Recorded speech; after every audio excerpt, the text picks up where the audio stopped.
Assalamualaikum warahmatullahi wabarakatuh. Selamat sejahtera. Apa khabar para pelajar sekalian? Hari ini kita akan membincangkan unit 6, kecergasan fizikal berdasarkan kesihatan. Komponen kecergasan fizikal berdasarkan kesihatan terdiri daripada kapasiti aerobik, daya tahan otot, kekuatan otot, fleksibiliti dan komposisi badan. Kali ini kita akan membincangkan satu komponen sahaja, iaitu kapasiti aerobik. Apa itu kapasiti aerobik? Upaya seseorang melakukan aktiviti dalam jangka masa yang panjang menunjukkan kapasiti aerobik individu tersebut berfungsi dalam keadaan yang baik. Kapasiti aerobik juga dikenali sebagai VO2, volume oksigen maksimum, merupakan penggunaan maksimum oksigen oleh badan semasa melakukan aktiviti fizikal. Maksudnya ialah kuantiti oksigen yang kita gunakan ketika melakukan aktiviti pada prestasi yang paling maksimum. Bagaimana kita nak ukur VO2 max kita? Yang paling tepat ialah melalui kaedah makmal. Mungkin terdapat di Institut Jantung Negara ataupun Institut Sukan Negara. Atau ada cara yang lebih mudah ialah kita menggunakan gadget ataupun jam, seperti Suunto, Garmin dan pelbagai jenis lah. Tetapi kebanyakan gadget ni hanya memberi anggaran sahaja. Semakin besar nilai VO max seseorang, semakin tinggi tahap kecergasan aerobik mereka. Selain daripada itu, kita boleh lihat juga jadual kapasiti aerobik. Jadi kita tengok dengan menggunakan kadar denyutan nadi seminit. Ini dalam keadaan rehat. Jika kadar nadi bawah 50 denyutan seminit, maknanya menunjukkan seorang itu sangat cergas. Ini biasanya atlet lah.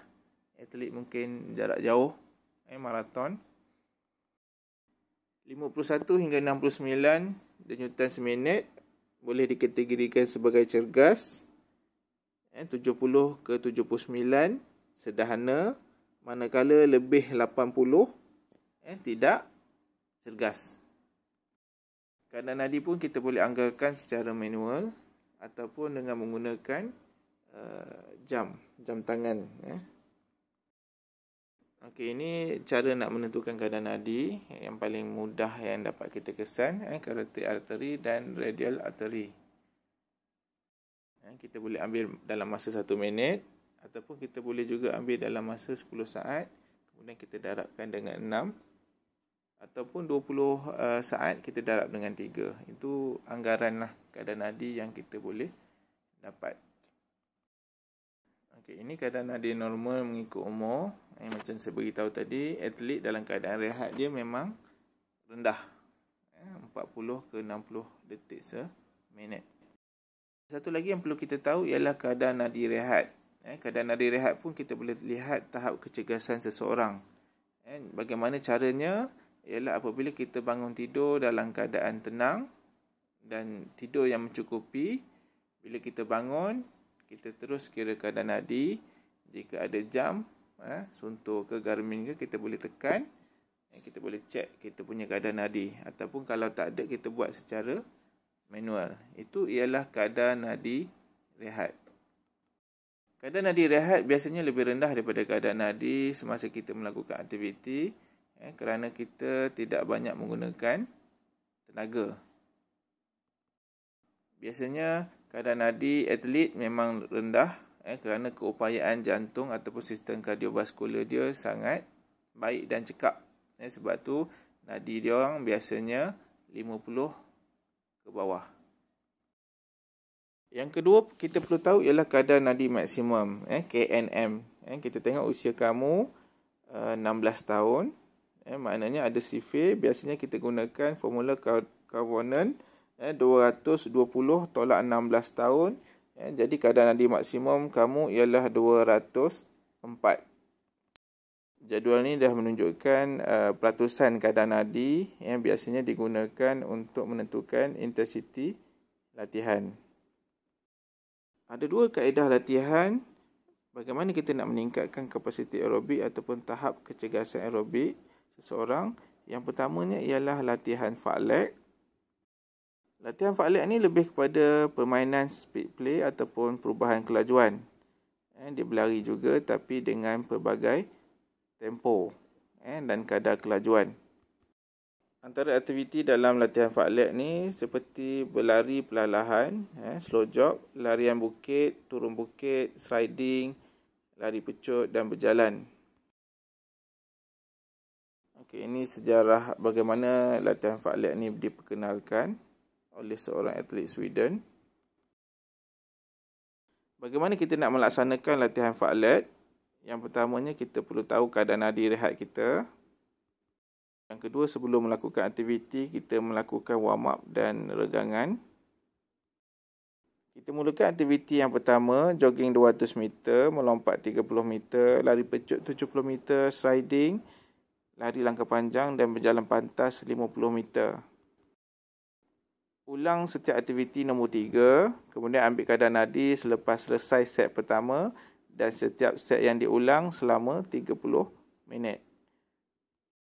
Selepas 30 minit, ambil kadar nadi berdasarkan jadual pelatusan kadar nadi tadi. Kemudian kita lakukan aktiviti menyejukkan badan. Ini gambaran latihan fartlek. Mula-mula kita jogging, aerobik 200 meter. Kemudian melompat 30 meter. Dan yang ketiga lari pecut. Yang keempat sliding. Dan yang kelima berjalan pantas. Okey, ini satu set. Dan apabila kadar nadi itu mencapai intensiti kadar nadi latihan yang kita nak, kita akan ulang balik untuk set kedua dan seterusnya set ketiga. Kaedah latihan yang kedua ialah Tabata. Tabata ni diperkenalkan oleh Dr. Tabata Izumi dan sekumpulan pengkaji daripada National Institute of Fitness and Sport di Tokyo, Jepun. Senaman ini merupakan senaman berintensiti tinggi ataupun HIIT. Semua latihan ini menggunakan masa yang pendek iaitu kurang daripada 30 minit. Ada 20 minit, ada 30 minit. Intensiti yang tinggi dapat meningkatkan metabolisme glukosa, seterusnya membantu untuk meningkatkan daya tahan kapasiti aerobik. Ini adalah kaedahnya. Yang pertamanya ambil kadar nadi rehat. Yang kedua, lakukan aktiviti memanaskan badan. Kemudian kita buat senaman intensiti tinggi itu. Selang aktiviti itu kita boleh rehat minimum 10 saat. Selepas habis set, kita tengok intensiti kita. Kadar nadi kita turun sehingga macam dalam ini 75% kadar nadi maksimum. Kemudian kita start balik untuk set yang kedua. Kita akan lakukan sebanyak 8 set. Jadi setiap set tu kadar nadi kita mesti turun mengikut intensiti yang telah kita tetapkan. Jadi kalau kita tengok sini 75% kadar nadi maksimum, anggaran lebih kurang 164 detik seminit. Jadi bila kita melakukan aktiviti, biasa nadi kita mungkin boleh pergi 180, 190. Jadi bila kita stop aktiviti, nadi kita akan turun. Tapi bila sampai 164, kita perlu start set yang baru. Jadi dengan aktiviti yang berterusan macam ni, sebenarnya dia membantu meningkatkan kecekapan sistem kardiovaskular kita. Otot jantung kita semakin kuat, paru-paru kita semakin cekap dan kadar pemulihan kita semakin singkat. Ini adalah contoh aktiviti Tabata. Ada 5 aktiviti disediakan, tapi kita pilih 4 sahaja. Setiap set dilakukan selama 4 minit dan setiap aktiviti dilakukan selama 20 saat.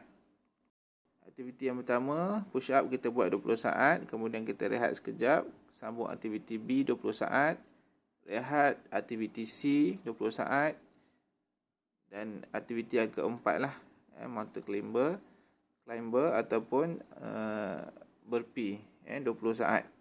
Kemudian habis satu set. Kita kira kadar nadi kita dan kita tengok intensiti latihan yang kita nak. Kemudian kita start untuk set yang kedua.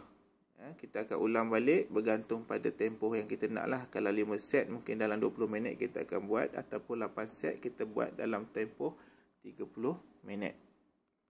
Ini ada video Tabata, sama-sama kita lihat. Dan boleh cuba kalau kita nak cuba.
Video tadi ada 8 aktiviti dalam masa 4 minit untuk satu set. Kalau kita nak melakukan aktiviti 20 minit, kita perlukan 5 set, ataupun 30 minit, kita perlukan 8 set. Bagi setiap peralihan set tu, kita ambil kadar nadi dan bergantung pada intensiti latihan yang kita nak lah, sebelum kita bergerak ke set yang berikutnya. Itu saja untuk kali ini. Semoga perkongsian kali ini memberi manfaat kepada anda semua. Sekian, terima kasih. Assalamualaikum.